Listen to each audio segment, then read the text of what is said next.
Yo, what is up guys? I'm back again with a brand new tutorial. Today, I'm going to show you how to get the modded version of Sunday City. This will basically give you unlimited gems, chips, and money in the game, which you can use to purchase anything. And don't worry, it's completely safe. I've been using it for a while now. I have a bunch of options right here, such as unlock all vehicles, unlimited gems, chips, and money, unlock all premium buildings and items, and much more. The first thing you want to do is grab your iOS or Android device. I'm using an Android today.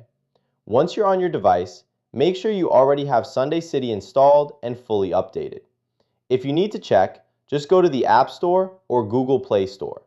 Once that's done, the next step is to simply open your browser and follow my instructions.